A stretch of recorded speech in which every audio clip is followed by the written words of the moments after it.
The great hall of the Galactic Council shimmered with light that bounced off the crystalline walls. Representatives from 17 alien species sat in a semicircle, their faces serious. Some had scales, others had too many eyes, and a few glowed with inner light. They all looked down at the single human standing in the center of the room. William Carter stood tall despite feeling very small. As Earth's ambassador, he wore his blue uniform with pride. His gray hair was neatly combed, and his hands were steady, but inside he felt cold fear. "The Council has reached a decision," said the Zorlaxian leader. His purple skin wrinkled as he spoke. "For too long we have watched humans with worry. Your kind develops technology too quickly. You went from simple flight to traveling between stars in just 1 century. This is not normal." The crystalline Viridian representative clicked her glass-like fingers together. "Other species take thousands of years to reach such levels. Your rapid growth presents a danger to galactic stability." William opened his mouth to speak, but the coral representative cut him off.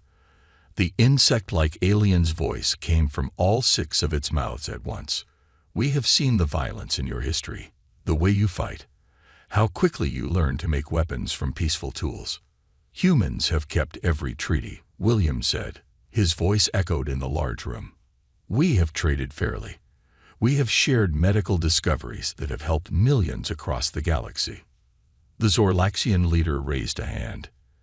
"Yet you keep secrets. Our watchers have detected energy readings from Earth that suggest technologies you have not shared." "Every species has the right to some privacy," William argued, "just as the Viridians keep the details of their crystal growth private, and the coral do not share their hive mind technology." A low rumble filled the room as the council members talked among themselves.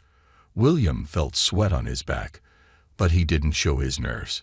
Finally, the Zorlaxian spoke again. "The vote is complete. By unanimous decision, humanity is banned from Galactic Council space. All human ships outside Earth's solar system will be taken. All humans must return to Earth or your few colony worlds.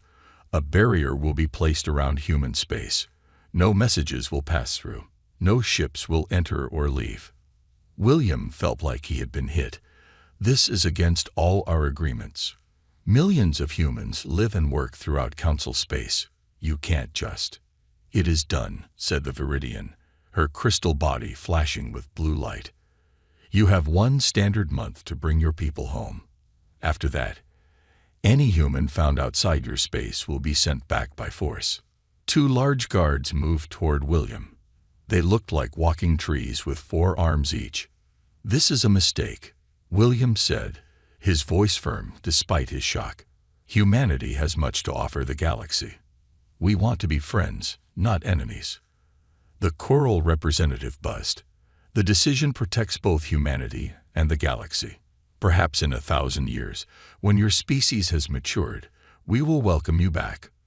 The tree-like guards now stood on either side of William. It was clear the meeting was over. "I request time to inform my government," William said. The Zorlaxian nodded. "You may use our communication room once more. Then you will be escorted to your ship." As William walked out between the guards, his mind raced. The council thought they were being wise. They thought they were containing a problem. What they didn't know was that humanity had prepared for this day. In the small communication room, William sat alone. He typed a short, encrypted message to Earth. "They've made their decision. Initiate Protocol Omega." He sent the message, then leaned back in his chair. A small smile formed on his lips. The council thought they had stopped humanity just in time. They had no idea it was already too late. Commander Susan Miller sat in the captain's chair of the deep space vessel Pathfinder. She was a tall woman with short brown hair and eyes that had seen the darkness between stars for most of her career. The ship hummed quietly around her as her crew worked at their stations. "Commander, we have an incoming message." "Priority level Omega," said the communications officer, a young man named Paul. His face had gone pale. Susan felt her heart skip. In 15 years of service, she had never seen an Omega-level message. Every officer knew what it meant. Humanity was now alone in the galaxy. "Send it to my private screen," she ordered, keeping her voice steady for the crew. The message was short. "Protocol Omega activated. Proceed to coordinates attached. Maintain radio silence. Earth command." Susan took a deep breath. She had trained for this, but she never thought it would happen. The Galactic Council had finally decided humans were too dangerous to be part of their community. "Change of plans," she announced to her crew. "We have new orders. Navigation. Prepare to jump to these coordinates." She sent the location to the navigation officer's screen. "But Commander," he said, looking confused, "that's beyond charted space. There's nothing out there." "Those are our orders," Susan said firmly. "And from this moment, we maintain complete radio silence." Across the galaxy, 30 other human ships received the same message. Captains looked at the coordinates with surprise or understanding. Some had suspected this day might come. Others had hoped it never would.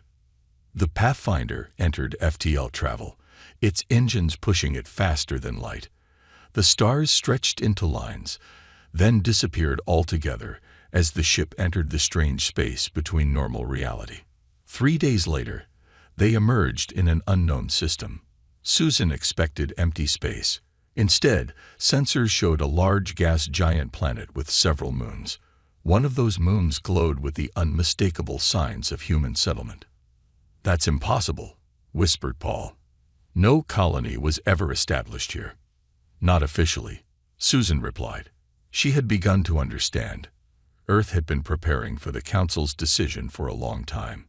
As they approached the moon, a voice came over the communication system. "Pathfinder, this is New Hope Colony.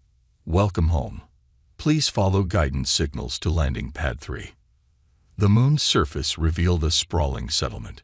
Buildings spread across the landscape, greenhouses glowed with artificial light, and thousands of people moved about their daily business. This was no small outpost. It was a fully functioning colony. When Susan stepped off her ship, a man with a beard and friendly eyes greeted her. "Commander Miller, I'm Dr. Alan Foster, colony leader. We've been expecting you." "How long has this place existed?" Susan asked, looking around in amazement. 7 years, Alan replied. "We were the first. There are 26 others like us scattered across the galaxy, all beyond Council scanning range." He led her to a large building in the center of the colony. Inside, screens showed maps of the galaxy with small dots marking hidden human settlements. "Earth knew the ban would come eventually," Alan explained. "For decades, they sent out secret colony ships to places the Council never explores. We've been building, growing, preparing." "For what?" Susan asked. Alan smiled. "For humanity's future. The Council thinks they've contained us to Earth and a handful of official colonies.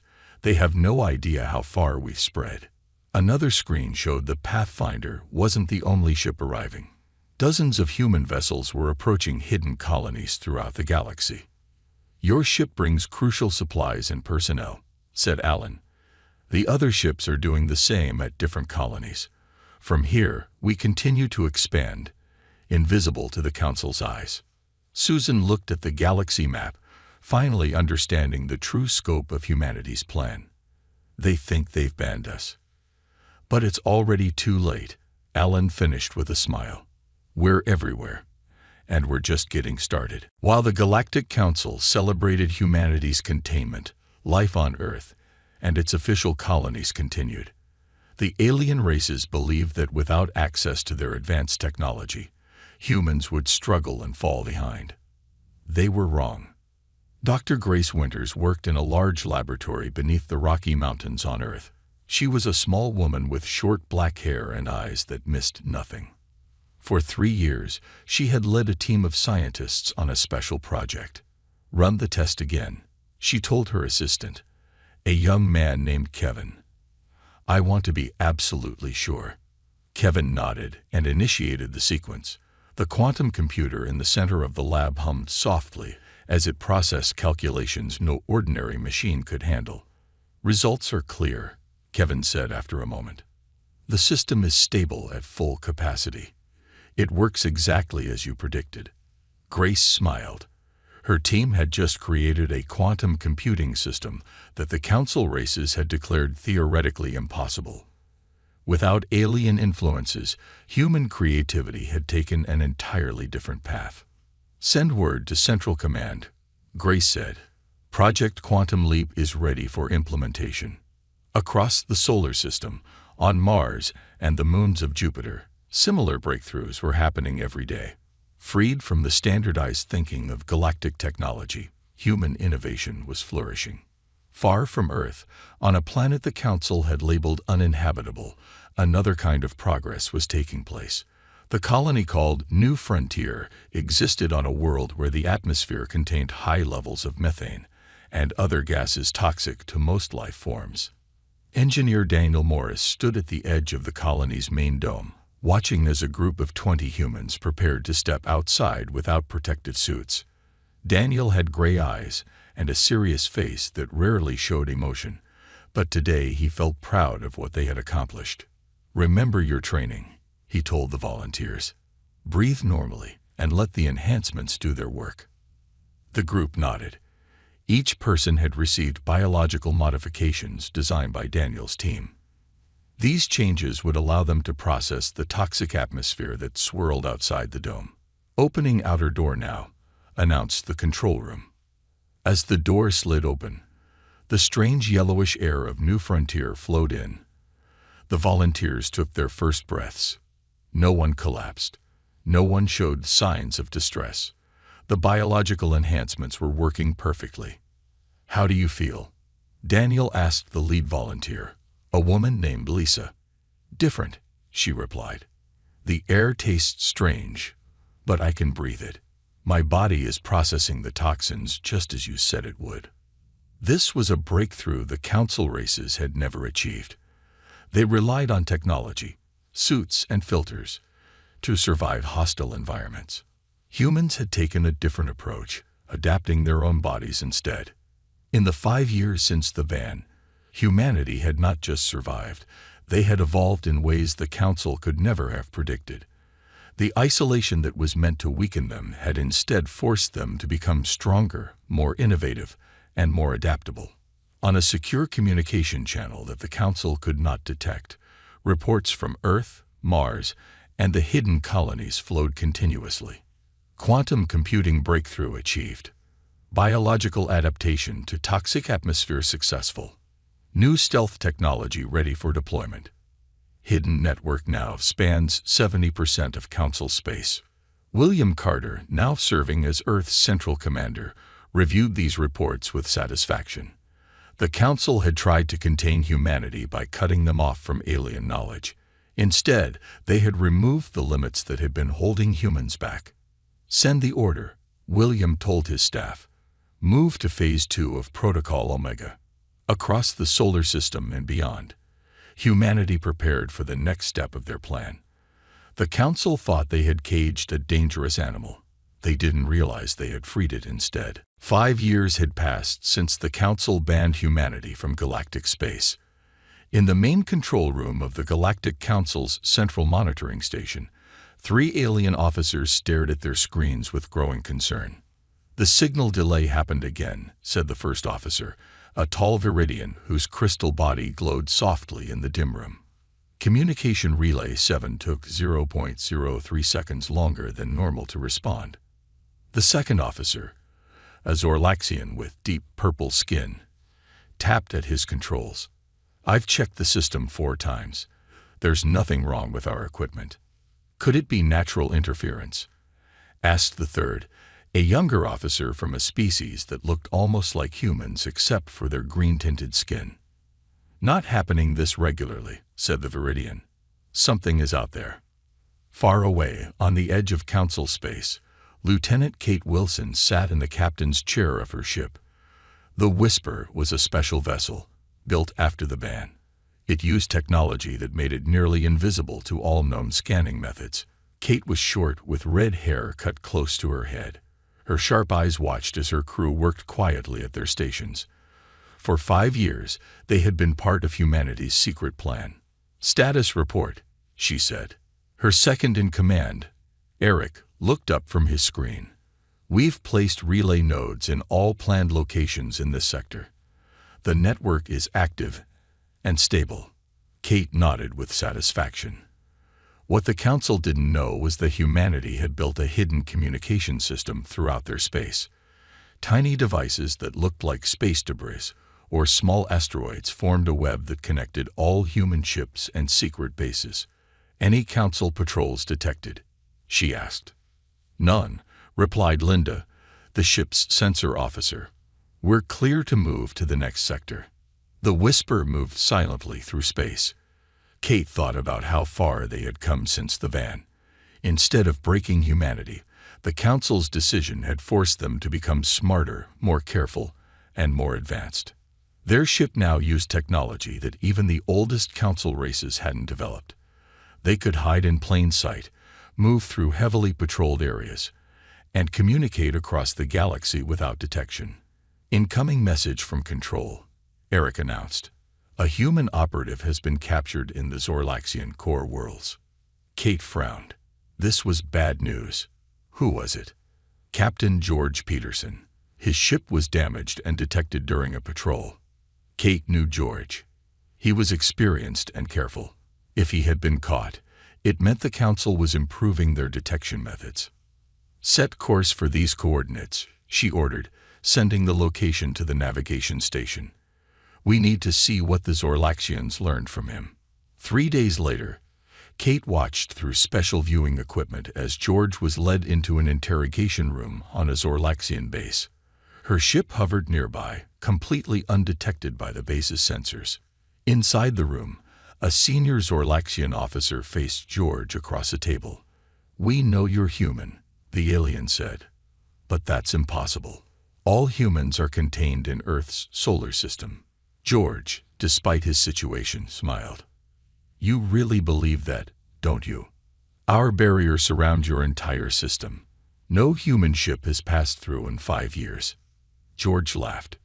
"You think you contained us. We were never where you thought we were." The Zorlaxian looked confused. "Explain." "While you were watching Earth, we were already spreading throughout the galaxy. Your band didn't trap us. It just forced us to become invisible." As the interrogation continued, Kate prepared her team. They would rescue George when night fell on the base. The Council thought they knew where humanity was, what they were capable of. They had no idea how wrong they were. Through the hidden network that now spanned the galaxy, a simple message was sent. "The Council is beginning to see. Accelerate the plan." Not all members of the Galactic Council had supported the ban on humanity. The Nanari, a species known for their emotional wisdom, had voted against it. Thalia, the Nanari representative to the Council, walked through the quiet gardens of her homeworld, troubled by recent news. Reports showed strange patterns in space, small delays in communications, brief sensor readings that appeared and disappeared. The Council blamed equipment problems, but Thalia suspected something else. She returned to her private chambers and activated a device hidden beneath her desk. It was unlike any Council technology. The small silver box hummed softly as she pressed her 6-fingered hand against it. "I wish to speak with them," she said quietly. The device remained silent for several minutes. Thalia waited patiently. Then a soft voice emerged from the box. "Connection established. Identity confirmed. Go ahead, Speaker Thalia." "The Draconis Imperium is moving ships to their border stations," Thalia said. "The Council doesn't see it, but my people's observers have noticed the pattern. I believe they plan to attack." There was a pause before the voice responded. "Thank you for this information. It matches our own observations. Can you meet with our representative?" "It would be dangerous for both of us," Thalia said. "We have a safe location. The coordinates are being sent to your device now." 2 days later, Thalia's small personal ship arrived at the edge of the Blue Nebula, a vast cloud of glowing gas far from major trade routes. As she approached the designated coordinates, her ship's sensors detected nothing unusual. Then, as if appearing from nowhere, another ship materialized before her. It was sleek and dark, with no visible markings. Her communication system activated. "Speaker Thalia, thank you for coming. I am Ambassador Patricia Owens. Please dock with our ship." Thalia guided her vessel to connect with the human ship. When the airlock opened, she found herself face to face with a human woman with gray hair and kind eyes. "Welcome," Patricia said. "We have much to discuss." In a comfortable meeting room, Patricia explained humanity's situation. After the ban, we didn't just hide in our solar system. We had already established colonies beyond Council space. We've continued to expand, unseen. "The Council believes humans are contained," Thalia said. Patricia smiled. "That was convenient for us. We've used the time to develop new technologies and establish our hidden network." "Why tell me this now?" Thalia asked. "Because we've detected the same Draconis fleet movements you have," Patricia said, showing Thalia a holographic map of space. "They're planning to attack the Council. They think with humans gone, the balance of power has shifted in their favor." The map showed red dots representing Draconis ships gathering at strategic points. It was clearly an invasion force. "The Council is not prepared for war," Thalia said. "They've been at peace so long, their defenses are weak." Patricia nodded. "We know. That's why we're reaching out to you. The Nanari always understood humans better than the other species." "What do you propose?" Thalia asked. "An alliance," Patricia said. "Your people provide diplomatic cover while we prepare to defend against the Draconis. You would help the same council that banned you." Thalia was surprised. Patricia's face turned serious. "The Draconis would bring suffering to the entire galaxy. We can't allow that, even if the Council sees us as enemies." Thalia considered this. It showed a depth of character she had always believed humans possessed. "How would this work?" she asked. "We already have ships and bases throughout Council space," Patricia explained. "With your help, we can position our forces near key Council worlds without detection. When the Draconis attack, we'll be ready."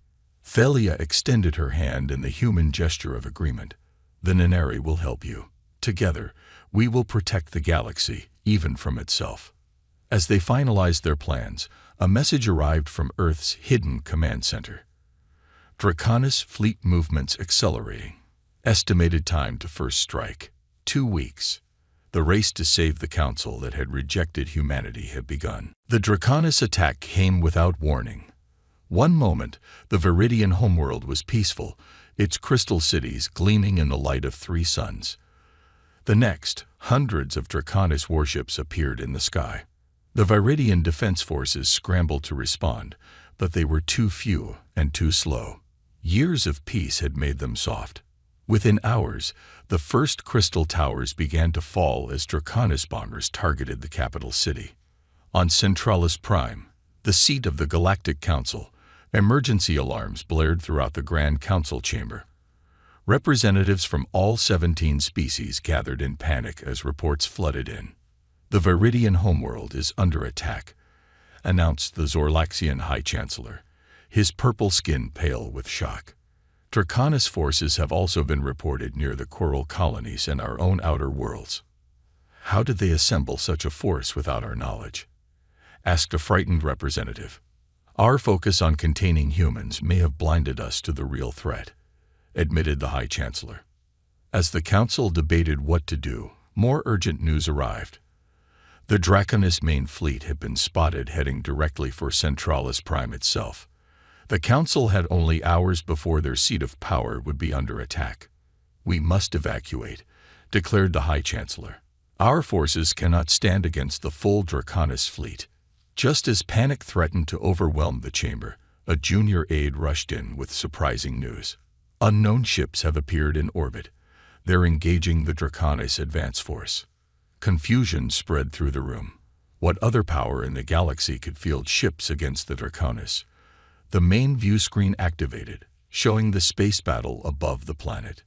Sleek, dark vessels unlike any the Council had seen before moved with incredible speed, firing weapons that cut through Draconis shields with ease.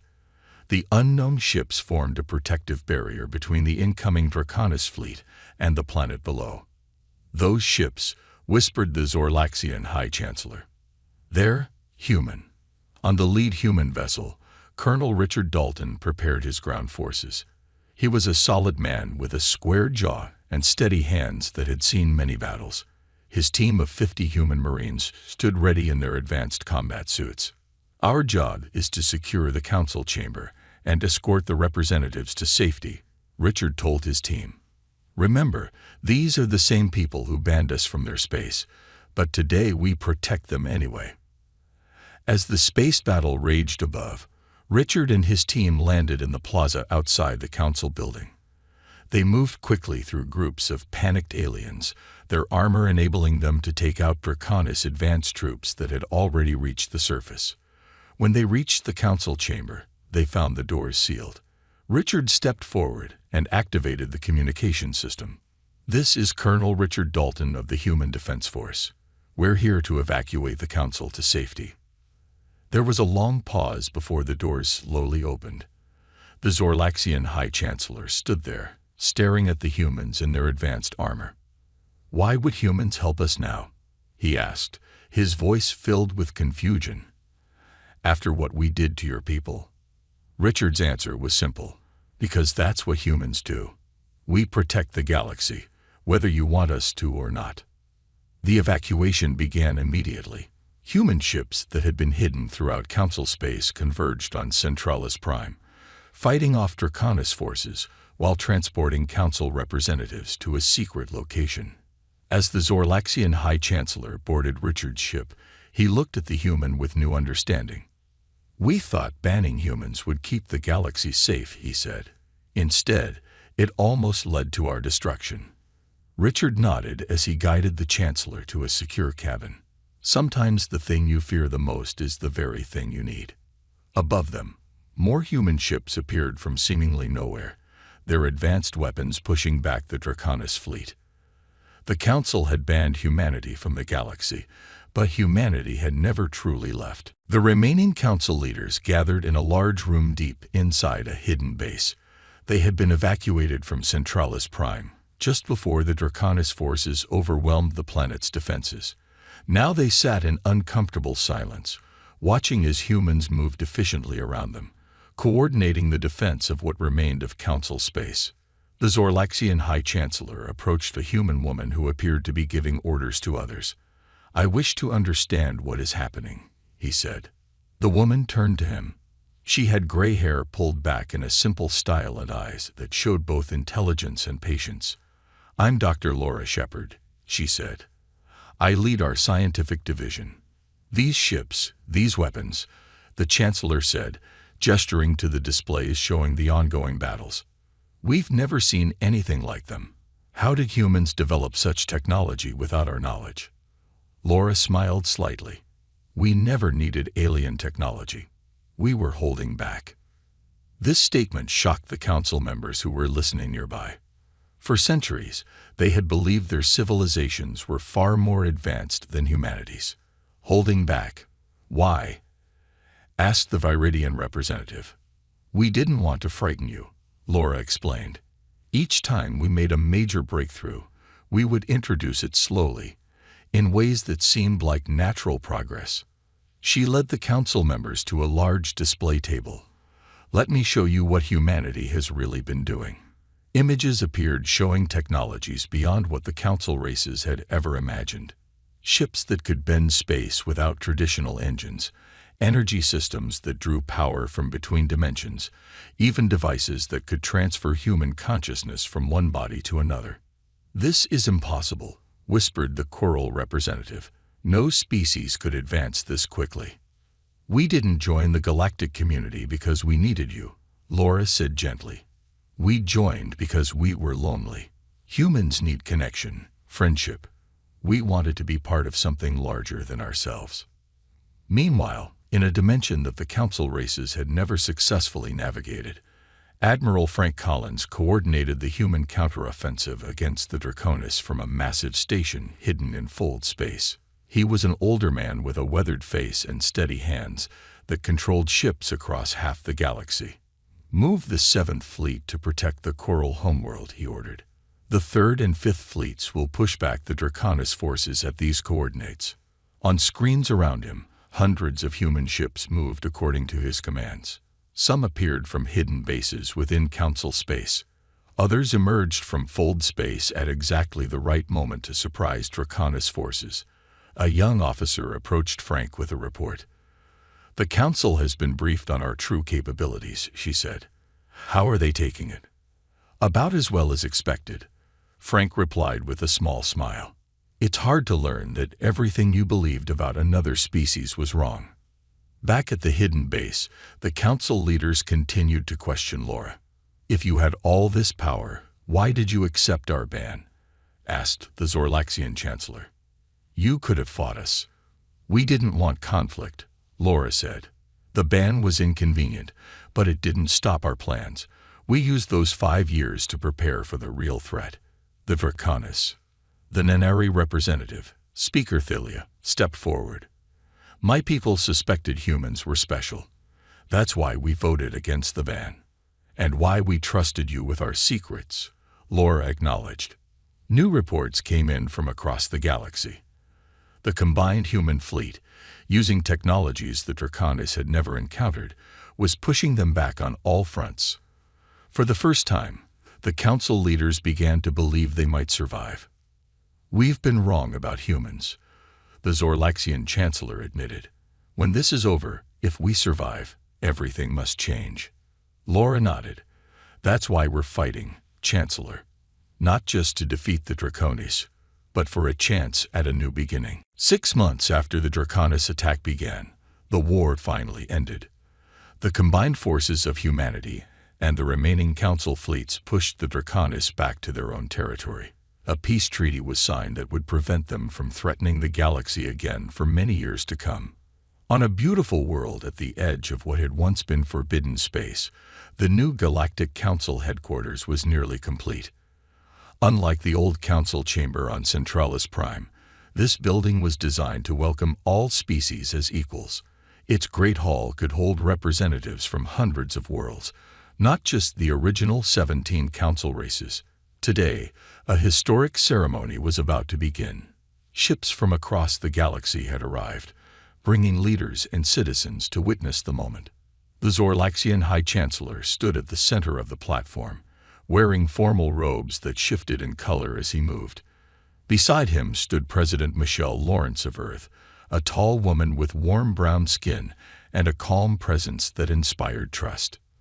"Today, we correct a grave mistake," the Chancellor said to the gathered crowd. 5 years ago, the Galactic Council banned humanity from our shared space. We thought we were protecting the galaxy. We were wrong. Murmurs spread through the audience. Many in attendance had suffered during the Draconis War. All knew that without human intervention, the Council worlds would have fallen. "Humanity did not respond to our rejection with anger," continued the Chancellor. "Instead, they watched over us from the shadows. When danger came, they stepped forward to protect even those who had cast them out." President Lawrence stepped forward. "The ban is officially lifted," she announced. "But more than that, the structure of the Council itself will change. No longer will decisions be made only by the oldest species. All voices will be heard, all wisdom valued." As she spoke, ships appeared in the sky above the ceremony. They came from directions no one had expected, from systems the Council had thought empty or uninhabitable. These were the hidden human colonies, finally revealing themselves to the galaxy. On a balcony overlooking the ceremony, Ambassador William Carter watched with satisfaction. His hair had turned white in the years since he had stood alone in the old Council chamber as humanity was banned. Now he saw the fruits of their long preparation. "It's quite a view, isn't it?" asked a young aide standing beside him. William nodded. "When I sent that message activating Protocol Omega all those years ago, I hoped for this outcome, but I couldn't be sure." "Were you ever angry at them?" the aide asked. For banning us. William considered the question. No. They were afraid of what they didn't understand. Fear often leads to poor decisions. Below them, President Lawrence and the Chancellor were unveiling a monument. It showed figures from all species standing together, facing outward as if protecting the galaxy. The Council tried to ban humanity, William said quietly. But we were already everywhere, not as conquerors, but as neighbors waiting to be recognized. Across the galaxy, human ships and stations that had hidden for years now operated openly. The secret colonies welcomed visitors from other species. Technology that humans had kept to themselves was now being shared carefully with the Council races. Dr. Laura Shepard led a team teaching Zorlaxian scientists about human medical advances. Admiral Frank Collins worked with Council military leaders to create a defense force that could protect all worlds.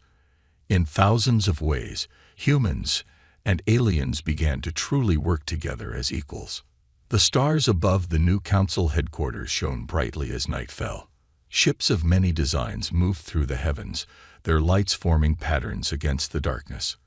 A new age had begun for all species, born from the very band that had sought to separate them. The Council had banned humanity, but it had already been too late, and in that failure lay the seeds of a better future for everyone.